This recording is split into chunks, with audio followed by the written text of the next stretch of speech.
member of our club retired from turning. Both her and her husband were turners.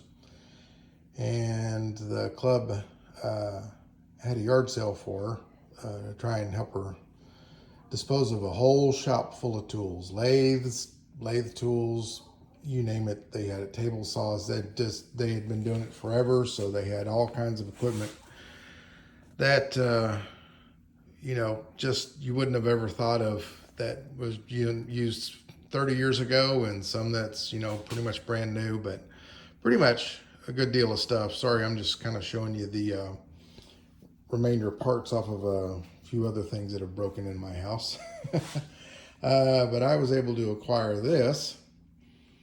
It's a Baldur low-speed grinder, and along with it came a one-way set of sharpening stuff, all kinds of it. And also got this here, which this is for a specific tool, which I did not get. So I'm gonna probably take that back to the club, and whoever bought that piece can have that. So got all the sharpening stuff. Inside this is a skew attachment, extra grinding tools, and I thought it was pretty nice. It's nice. I've been playing with it this morning, learning how to use some of this, watching some videos, doing all kinds of nice things. Got the tool sharpened, flattened this back out again so it's ready to go next time, and it's pretty impressive. So let me move around here and open my magic drawer.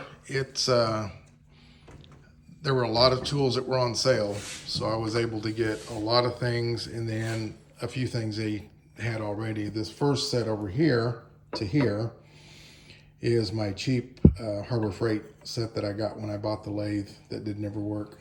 Past that, I got 2 Robert Sorby scrapers.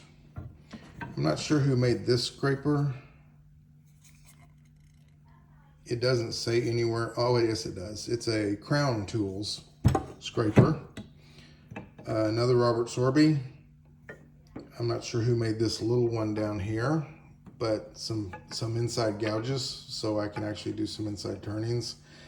This set of 3 beading tools that are Sorbys, and this is a Sorby 45-degree angle carbide. So I have a project I started a while back, and one of the things I've had a problem with is finishing it, because I could not get to the inside of this bowl. Every time I do that with my carbides, it would catch.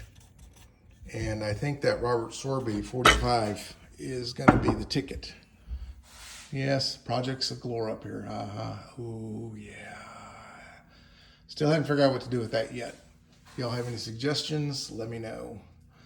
But that's a funky piece that I got from the sale of all their stuff. They had 30 years worth of acquired wood, blanks, and burls. I got some nice burling stuff. I got a few things up here that are not going to be turned, but I'm going to clean them up, do some stuff to them, put a finish on them, and either sell them or put them in the house, because quite honestly, some of these are really nice. This actually might be fun to turn, but that's not happening. I don't believe so. I got enough other stuff to turn. So I just wanted to do a little short video on the luck I had. Oh, I also got, because mine had broken after 30 years old, I got a compressor, which is very nice. They also had a drill press that they were selling, but one of our club members beat me to that, or I would have probably picked that up as well, because I could have used the drill press. My little shop, not much here. That's going to get ridden later today, because it's really nice out. Some of my board tools over there, stuff up here, the car. This is mostly just storage stuff, but a little bit of my wood. This is, most of this is mesquite, walnut.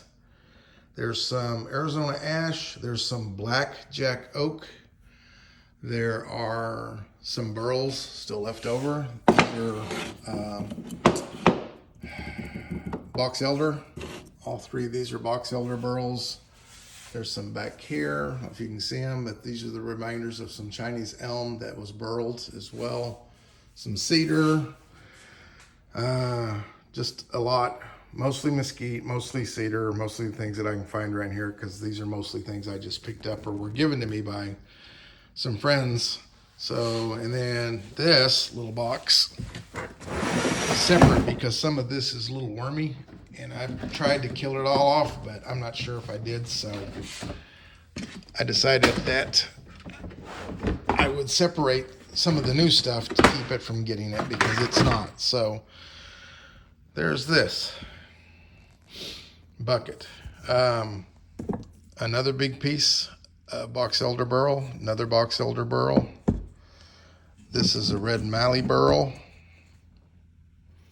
that I picked up. This is a manzanita root down there. There's another one that's going to be fun to challenge. Some zebra wood, a few things I don't know what they are. This is Honduran rosewood. This is, I believe, canary wood. This is canary wood.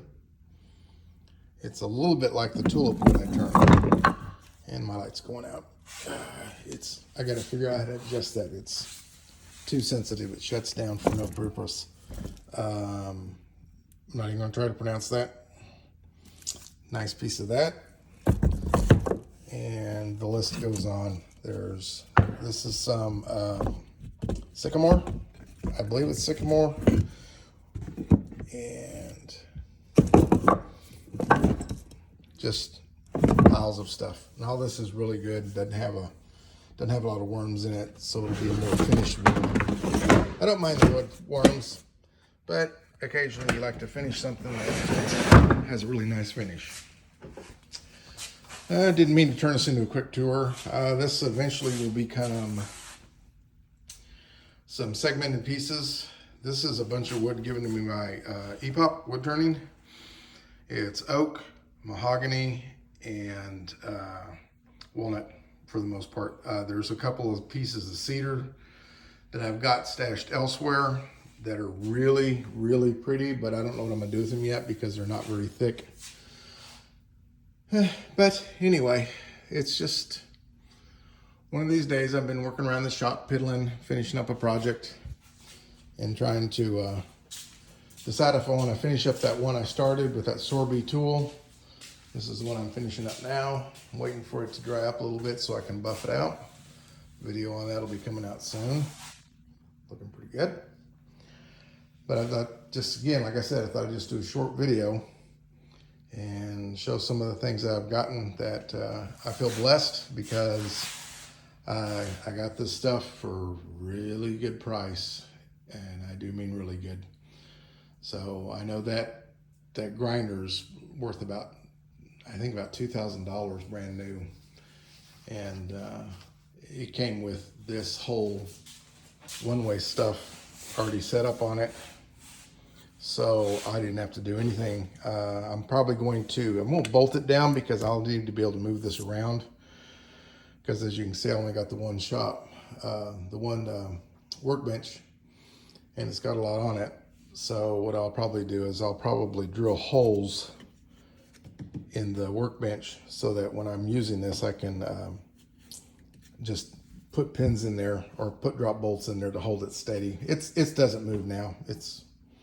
It's pretty calm. It's pretty calm. It doesn't do anything, and of course, sharpening tools, you're not doing much work. So anyway, just felt like doing a little update, so I thought I'd show it to you guys and see what you think. Let me know, and have a good day.